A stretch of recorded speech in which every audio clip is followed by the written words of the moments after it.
Bonjour tout le monde, c'est Maud, on se retrouve pour une nouvelle vidéo, un nouveau point sur les sorties livresques du mois de septembre.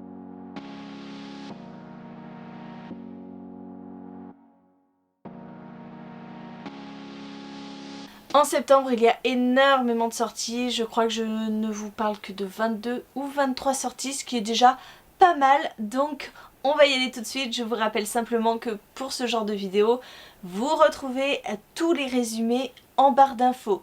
Parce que sachez que quand je prépare cette vidéo, je lis les résumés, et en général les résumés partent aussitôt dans les airs. Donc n'hésitez pas à aller checker la barre d'infos. On commence avec le 1er septembre. Enchantment of Ravens de Margaret Rogerson, paru chez Big Bang. C'est une sortie que j'attends énormément parce que Margaret Rogerson. C'est tout simple, ça tient au nom de l'autrice parce que j'avais adoré Sorcery of Thorns.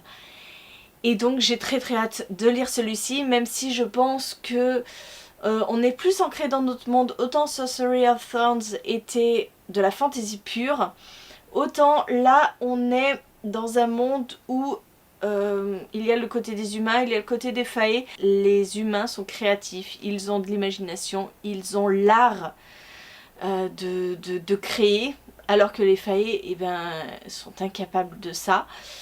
Ils jalousent l'art des humains et on va suivre Isobel qui est une jeune artiste et qui va être convoitée, enfin son talent va être convoité par un prince faille. Alors je pense qu'on va partir sur une romance, mais ça ne me gêne pas. Si c'est aussi délicat et bien mené que dans Sorcery of Thorns, je signe tout de suite. Toujours le 1er septembre sortira Every Line of You de Naomi Gibson, ça apparaît chez Phipps.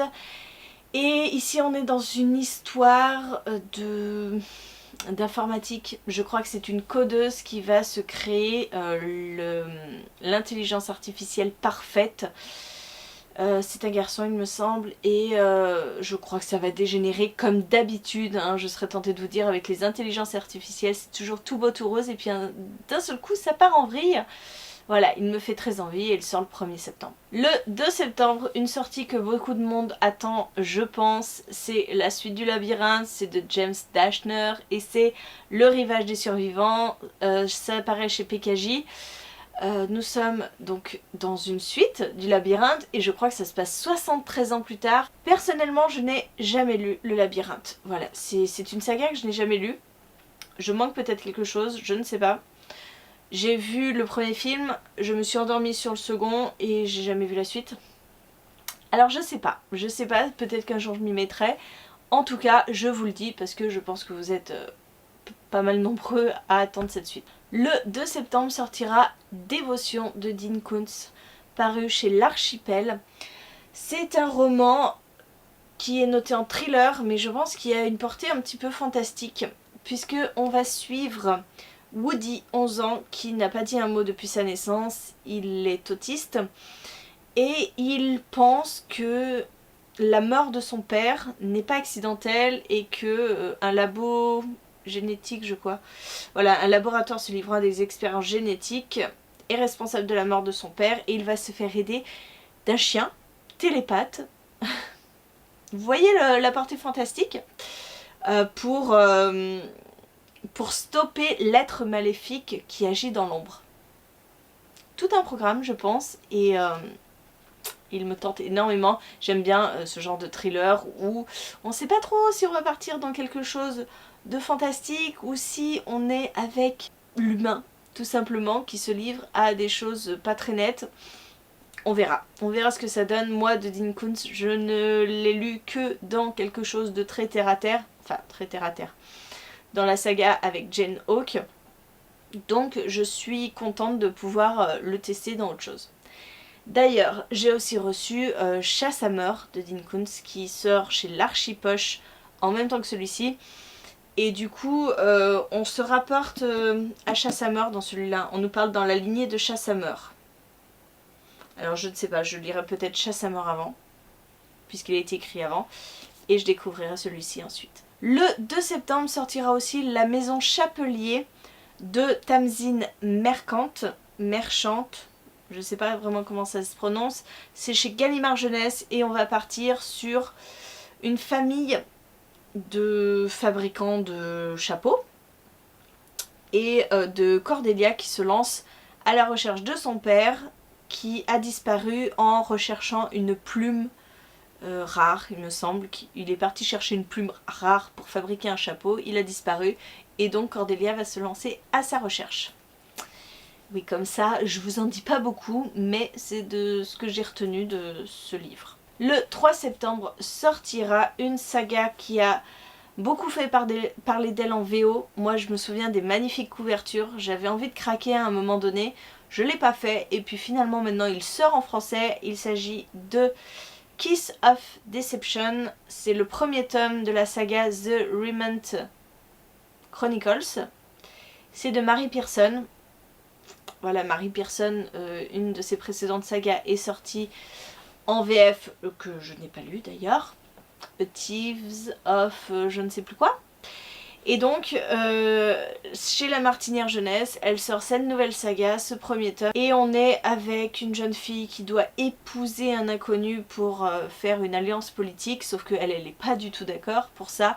Et elle va s'enfuir. Et sur son chemin, elle va rencontrer deux très beaux hommes, très beaux garçons. Le prince en question qu'elle devait épouser et l'assassin chargé de la tuer.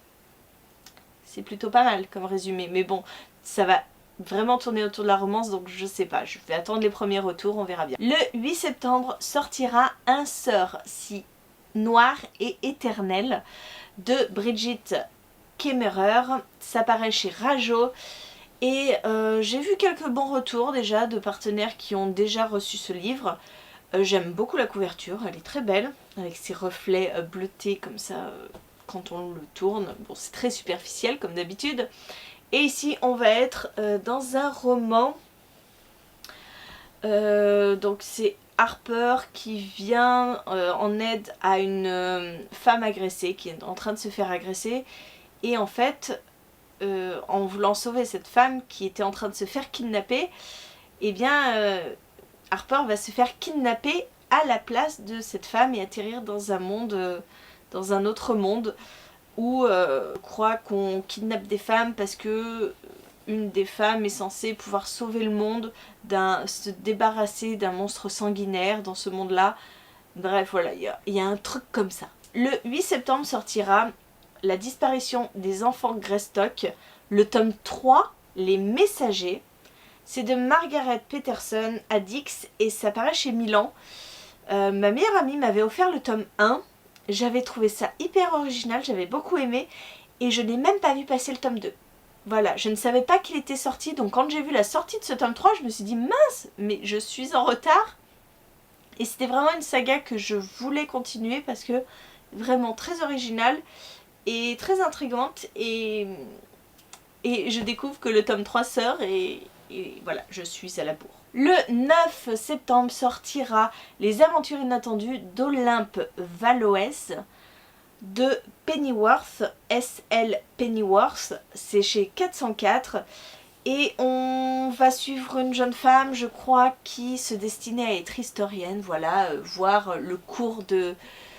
étudier le cours de l'histoire et finalement, eh bien, elle va être projetée dans un nouveau monde et dans ce nouveau monde, il y a pas mal de changements avec l'histoire, des changements assez fantastiques comme Richelieu qui serait un dragon qui a pris sa retraite en nous le vend comme ça, donc ou Louis XIV qui aurait le don d'ubiquité. Donc je pense que ça peut être très sympa, ces divergences historiques, ça peut être très drôle et j'ai hâte de le découvrir. Le 9 septembre sortira aussi Agence Lovecraft, le tome 1, Le mal par le mal de Jean-Luc Marcastel, paru chez Gulfstream Éditeur. C'est un court roman que j'ai déjà lu, que j'ai déjà chroniqué sur la chaîne. Pour rappel, nous suivons des jeunes gens qui vont être poursuivis. Ils ont comme point commun d'avoir de mystérieux pouvoirs et ils vont être finalement abordés par l'agence Lovecraft qui va leur donner un rôle dans la survie de l'humanité puisque En des temps immémoriaux, d'effroyables formes de vie gouvernaient la planète et ces formes de vie cherchent à nouveau à s'approprier la Terre et ces jeunes gens poursuivis risquent de jouer un rôle vraiment très important dans cette reconquête. Toujours le 9 septembre sortira Après la chute, écrit par Marie Lemarie, c'est aux éditions Syros. Et là on est plutôt dans du contemporain, je vous en présente pas souvent dans les sorties parce qu'il y en a très peu qui me tentent. Mais là en fait on est dans le domaine de la gymnastique. Oui c'est peut-être récurrent hein, parce que il y en a un qui est sorti il n'y a pas très longtemps. Donc on est dans la gymnastique et après une chute au bar, une jeune fille va voir sa vie bouleversée puisque elle rêvait d'aller au JO. Ce rêve s'envole puisque les JO c'est un événement qui se produit quelques temps plus tard mais pas assez éloigné et en fait elle est blessée donc il faut qu'elle fasse quelque chose, il faut que son rêve ne s'écroule pas. Bref, j'aimerais lire ce livre parce que autant l'autre livre dont je vous parle, donc Push, apparemment n'était pas finalement tant ciblé sur la gym, celui-là m'a l'air plus ciblé sur la gym et c'est un sport que j'ai pratiqué pendant plus de 15 ans donc voilà, ça m'intéresse plutôt. Le 15 septembre sortira Idéalis, le tome 2, Dormir dans un océan d'étoiles de Christopher Paolini chez Bayard. J'ai lu le tome 1, alors c'est pas vraiment un tome 1, un tome 2, en fait en VO c'est un seul et même livre, mais déjà le premier tome faisait plus de 800 pages, je n'ose imaginer si on avait édité ce livre en une seule fois.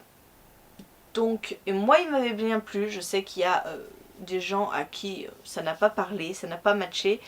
Moi ça m'a bien plu, on y suivait un groupe de personnes qui partaient sur une planète et qui découvraient une substance, une poussière noire très étrange et qui se faisaient infecter par cette poussière noire. Voilà, moi ça m'avait vraiment plu, c'était un bon space opéra, donc alors ça partait dans une dimension auquel je ne m'attendais absolument pas, mais c'était plutôt agréable donc je lirai la suite.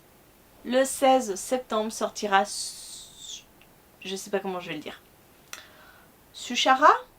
Je crois que c'est Suchara, il y a beaucoup de H, Suchara, c'est écrit par Emmanuel Chastelière et Anselm Hochkorn, ça paraît chez Scrinéo et on est dans du post-apo. La couverture est sublime, on ne va pas se le cacher, elle est magnifique. Ça parle de la Terre qui a bien changé, les ressources manquent. On tend un petit peu vers ça hein, quand même. Et donc une sœur va partir à la recherche de son frère qui lui-même est à la recherche de Suchara, une ville apparemment qui serait très prometteuse, la ville-état en fait. Et je crois qu'il va y avoir beaucoup de désillusions lorsqu'ils vont arriver à Suchara. Ça me fait un peu peur ce livre, hein, je vais être honnête avec vous. Anselm Hochkorn, j'avais lu un de ses livres, Le journal d'un marchand de rêve, qui est très spécial. Je pense que tout le monde n'aimera pas. Moi ça m'avait bien plu mais c'est très onirique. Emmanuel Chastelière, j'ai lu Poussière fantôme que j'avais pas forcément tant apprécié que ça. Donc les deux auteurs ensemble, j'ai peur. J'ai peur. Autant je peux être très surprise. On verra quand il sortira. Le 16 septembre sortira, ça va être dur à dire, sortira Scordatura. Voilà, le titre c'est Scordatura, c'est de Floriane Turmot. Ça paraît chez Poulpe Fiction. Alors de Floriane Turmot, j'ai déjà lu un autre livre, mais je n'arrive plus à me rappeler lequel. Bref, on est avec une jeune musicienne de 11 ans qui joue du violon et qui, en jouant du violon trouvé chez sa grand-mère, elle a une vision terrifiante, elle se met à faire des cauchemars, bref, on dirait un peu que ce violon est maudit, et elle se rend compte qu'une ombre la suit de partout. C'est un truc un peu flippant, c'est pour la jeunesse, mais ça me tente bien. Le 16 septembre sortira Nevermore, le tome 3, la traque de Morrigan Crow, paru chez PKJ. Et bah écoutez, je pense que je n'ai pas besoin de vous présenter la saga de Nevermore. J'ai lu le premier tome, j'ai lu le second tome, oui, je suis à jour dans cette saga. Donc pourquoi pas le troisième tome. Toujours le 16 septembre sortira Fils de l'infini de Adam Silvera, paru chez la collection R. Donc ce sont 2 frères. Et sur les 2 frères, il y a un élu qui va avoir la vie éternelle. Alors c'est pas très clair pour le résumer, mais je crois que c'est la phrase d'accroche. 2 frères, un élu qui aura la vie éternelle. Je crois qu'il y a une histoire de jalousie entre les 2 frères, un qui va avoir des pouvoirs et l'autre qui va convoiter ses pouvoirs, etc.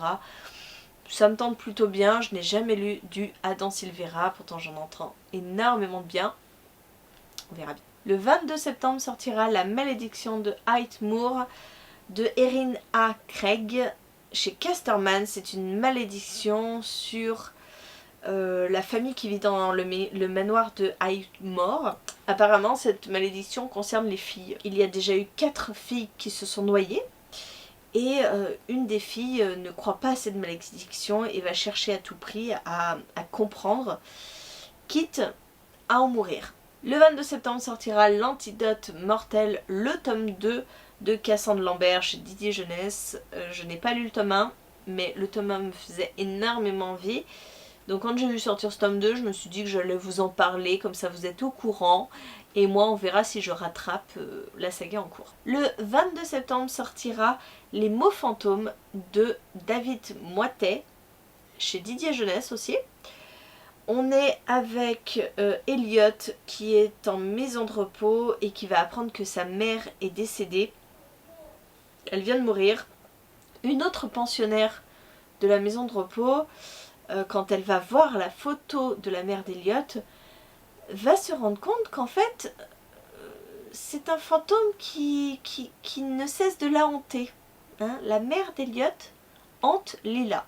Et à eux deux, je crois qu'ils vont partir en quête de savoir ce qui s'est passé et pourquoi elle est morte. Toujours le 22 septembre sortira Amari et le bureau du surnaturel de Bébé Alston. C'est chez Bayard et on est dans un roman dont j'ignore tout.